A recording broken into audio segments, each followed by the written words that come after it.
Hey guys, Jim here. Welcome back. I really appreciate you stopping by. Today I wanted to do my part two of my national recap, and I want to show off my pickups that I made during the national week.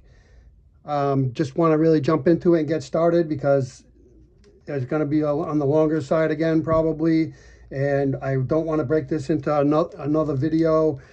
There's a ton of national videos out there. I'm sure a lot of you guys who didn't get to attend the national are probably getting tired of watching them and hearing about the national. So with that being said, I'm going to try and wrap this up in this video here today and be done with my national recap. So let me jump right in. I'm just going to start off with these basic pickups that I got. I'm working on the 1968 Topps set, and I just grabbed a few for the set. These cards were in pretty nice condition, so the price was right, so I just grabbed these.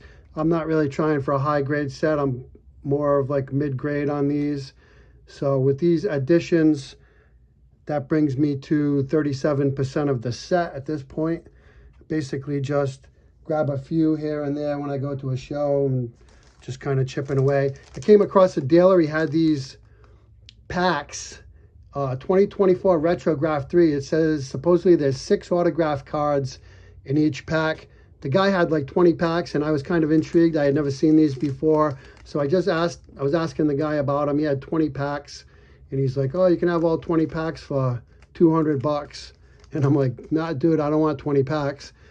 And he said, well, $15 a pack if you want to buy individual packs. And I was like, well, will you take 25 for 2 packs? And he's like, yep, I sure will. So I grabbed these 2 just for the heck of it. Just want to check them out. You know, I figured 6 autographs per pack. Even if there's nobody, it's only $2.12, a little over $2 per card, whatever. I figured that's not too bad. And basically take a chance of hitting a big autograph. Anyway, I added a few cards to my Carl Yastrzemski master set. Got the 1983 O-Pee-Chee sticker. That's pretty cool, not one you see often. There's the back. Added the 81 Flair sticker. I actually have the complete set of these stickers, but I wanted to get this graded copy for my master set. And then I got the 1971 Topps Tattoos, and that's the panel with Bob Robertson and Carl Yastrzemski. This is something that you don't see come up very often. In fact, PSA's only graded 9 of these, and actually there's only 1 graded higher than this one.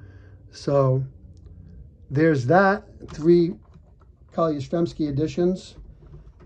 One of my favorite dealers and a great guy is Robert over at Prestige Collectibles. I always make a point to stop by Robert's table and visit with him, and I made some pickups from him. Got this 2000 Upper Deck Ovation, and there's Ichiro Suzuki. And so, you know, I always try to pick Robert's brain when I'm over there, and he's always very helpful, always, you know, free to give out information. So, you know, I was just asking him what would be some good early, you know, Ichiro cards to pick up. And he told me that this particular set is a very popular set. It was issued exclusively in Japan in 2000, so the year before Ichiro came over to the United States. And there's some other future Major League Baseball players in this set as well, including Daisuke Matsuzaka, Koji Uehara, Kaz Matsui, Hideki Matsui, among others. And so, like I said, this was a Japanese exclusive and pretty cool. I guess this is like textured where the baseball seams are, and according to Robert, this is a very popular set. Also grabbed this 1995 Calbee Ichiro Suzuki. Look how young he looked there, boy, huh? So I thought that was awesome, and according to Robert, Again, this card is not particularly common, actually tougher to find than his actual Japanese rookie card, which was, I believe, 1993. So pretty cool to get a couple of early Ichiro cards. Then also from Robert, I picked up this Sadaharu O. It's like a playing card, 1968. Basically, Robert had two of these. I actually was with Dylan, double D vintage baseball cards, and Robert had two of these. He had this one, and he had another one. I think it was graded a 2 or a 2.5. And Dylan was looking at them, and I basically was just like, Dylan, which one are you going to get? And he picked one, and I said, well, I'm going to get the other one. So I got this one, and Dylan got the 2.5. And just a really cool card. And in fact, I think there's only 10 of these in total that PSA is graded. So again, not a very common card at all, but very cool. And the last card I got from Robert was this beautiful Katsuya Nomura. And so, you know, a lot of people know Sadaharu O, and rightfully so. He's the professional baseball home run king and the Japanese home run king as well. But many people overlook this guy. So on the all-time home run list in Japan, this gentleman is second with 657 home runs, second behind Sadaharu O, who had, of course, 868 home runs. But this guy here is also second on the all-time hits list with 2,901 hits, second to Isao Haramoto, who has 3,085 hits for the career hit leader in Japan.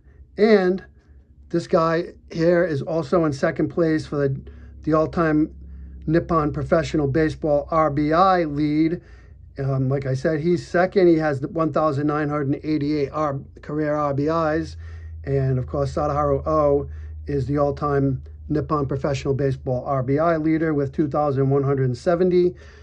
This guy was a 5-time Pacific League MVP, and he won the Nippon Professional Baseball Triple Crown in 1965. So just a great player, and he did all that as a catcher. So there's the back. Those two Ichiros, and this one here are my first 3 CGC slab cards, and I do have to say, as many people have said, they are very nice slabs. So next up, I've got this 1973 Topps Roberto Clemente. I bought this on the last night that I was in Cleveland. I had a little bit of extra money left over, and Don, everybody's good friend on YouTube, Don's Field of Dreams, he had a big tub of cards that he was selling, a big plastic bin full of cards he was selling. And so I said, let me look through there. I really didn't want to take any money home with me. So look through there. I've always admired this 73 Roberto Clemente, which is his last card. And 73 Topps is very tough on centering. And this one, of course, is not perfectly centered. As you can see, it's off left to right, but not bad for 73 Topps, especially this particular card. So great looking card. I've always liked that card, and so I was more than happy to buy that one from Don. Moving on, picked up a Don Drysdale rookie card, 1957 Topps. It's a great looking card, fairly well centered. I did overpay a little bit on this. I bought this from 707 Sports Cards, who, I don't know if any of you guys are familiar with that dealer, but he is traditionally overpriced on all his stuff. And I wasn't able to get Wi-Fi or cell service at all at the moment, so I wasn't able to check comps. The girl that was working there, she came down a little bit on the price. She said, well, if you pay cash, I'll come down on the price. So she came down a little bit. I wasn't really 100% familiar with the comps on this. I thought the price sounded okay, so I pulled the trigger, and later on came to find out that I overpaid by about $50 on this card. But whatever, it is what it is. I'm not a flipper, so it's Don Drysdale rookie card, so it looks great, it presents well, and it's only going in my collection, so not really a big deal, and happy to have it. Next up, I purchased this one from Rick Vintage Oddball Cards. This is just, I just love this card. 1946-47 Caramello Deportivo, and that is Louis Tiant. Of course, that is the father of the Major League pitcher Louis Tiant by the same name. And so I am a huge admirer of the son, Louis Tiant, and I have wanted a card of the father for several years. Whenever I found one, it either was overpriced or not a presentable copy, so I've had a hard time finding one to my liking. And when I saw that Rick was selling this, I knew right away that I wanted it. And turns out Tiant only has 2 cards.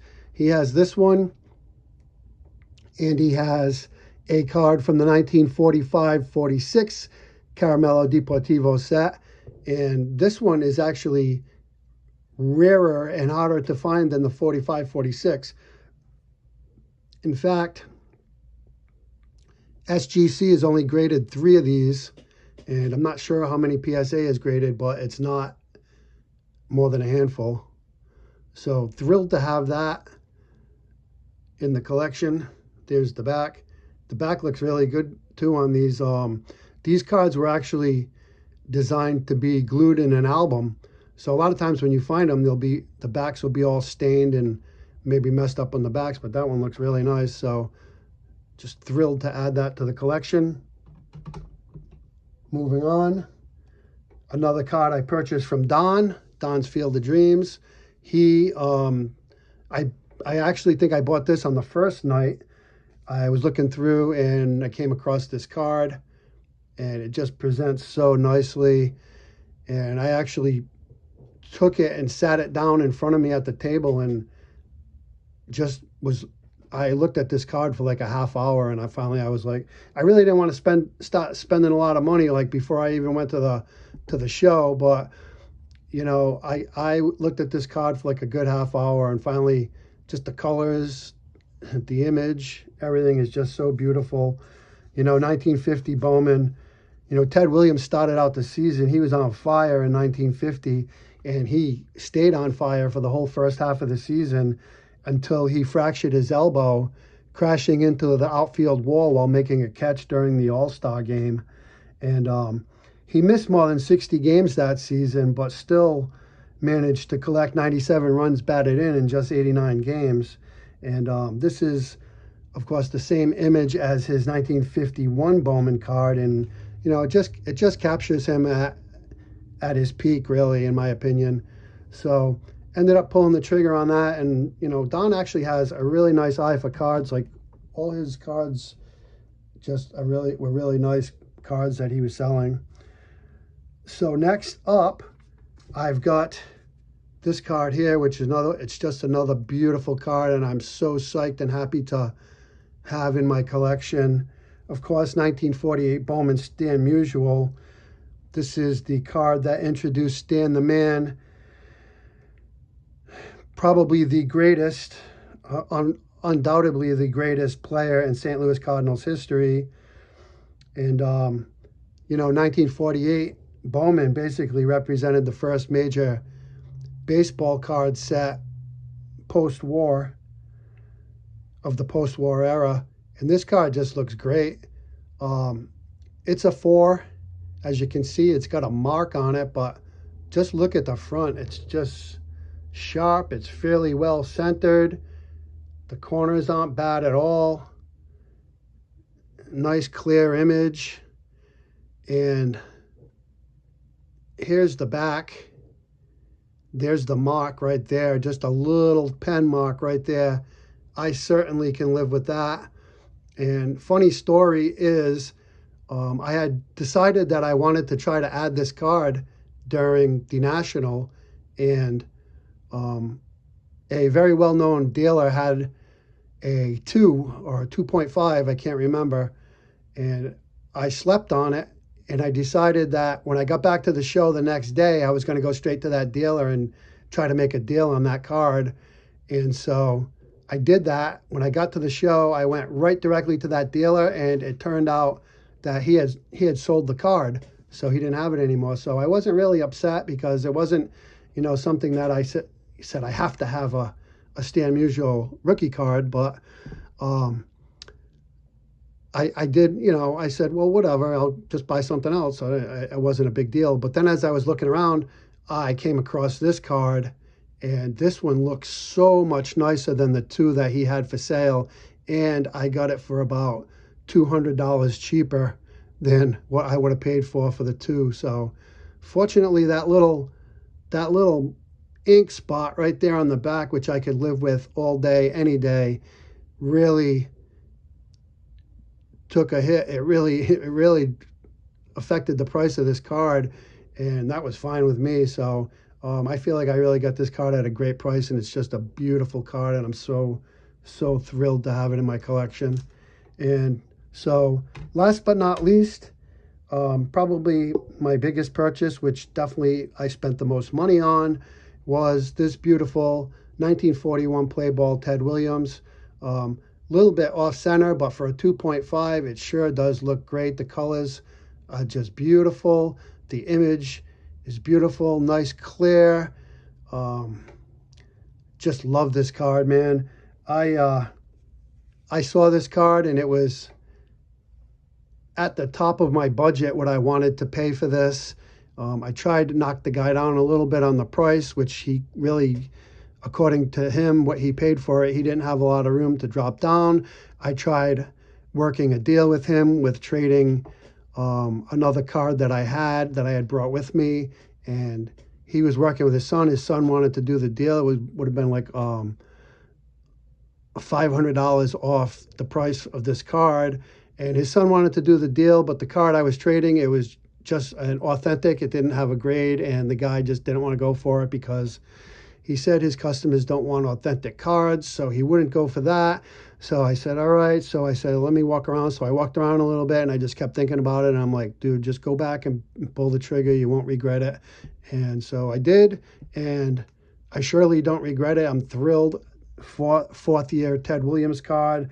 And, 1941, of course, was the year that Ted Williams hit 406 and did not win the MVP award. Here's the back. It's just perfect. So that's it. Those are all my pickups. Again, it was just a great time. I want to thank everybody that I stayed with, everybody that I interacted with, had such a great time. I'm not going to mention all the names, but you guys all know who you are. And a special thank you to Eric, Four Leaf Cards. He just went above and beyond over at the house where we stayed, and he's just a great guy. So that's all I got, guys. I really appreciate you watching. Talk to you all soon, and bye for now.